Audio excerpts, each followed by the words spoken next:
ঈদে আমরা আপনাদের জন্য নিয়ে এসেছি প্রিমিয়াম জিমিসো থ্রি পিসের কালেকশন। আপনারা দেখতেই পাচ্ছেন আমি নিজেও পরে আছি, খুবই সুন্দর একটা কালার। এর বডিতে আপনারা পাচ্ছেন হচ্ছে খুদ এমব্রয়ডারি এবং সিকোয়েন্সের কম্বিনেশনের কাজ, এবং আপনার এটার মধ্যে ইনার এবং সালোয়ারের যে কাপড়টা আছে সেটা হচ্ছে সেন্টুন ফেব্রিক্স এর। দোপাট্টা রয়েছে একদম সফট জিমিসো ফেব্রিক্স এর মধ্যে।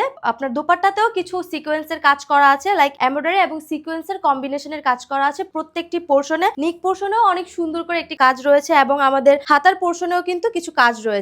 এই থ্রি পিসে আপনারা পেয়ে যাচ্ছেন তিনটি কালার। একটি কালার আমি নিজে পরে আছি যেটি হচ্ছে ল্যাভেন্ডার কালার, খুবই সুন্দর একটি কালার। আরো দুটি কালার আছে, সেটি হচ্ছে টিল ব্লু এবং ডিপ পার্পল। দেখতে পাচ্ছেন আপনারা তিনটি কালেকশন আমি হাতে নিয়ে আছি, একটি আমি পরে আছি এবং আর দুটি আমার হাতে রয়েছে। প্রত্যেকটি থ্রি পিসে আপনার নিক পোর্শনে কাজ করা আছে অনেক সুন্দর এমব্রয়ডারি এবং সিকোয়েন্সের কম্বিনেশনে। হাতার পোর্শনেও কাজ করা আছে, আপনারা চাইলে ফুল স্লিভ, হাফ স্লিভ, আপনারা যেভাবে পছন্দ সেভাবে কাস্টমাইজ করে নিতে পারবেন। তিনটি কালারই অ্যাভেলেবেল পাবেন বন্ধুমার্ট পেজে। আর আমাদের স্টক খুবই সীমিত, তাই আর দেরি না করে আজই অর্ডার করে ফেলুন।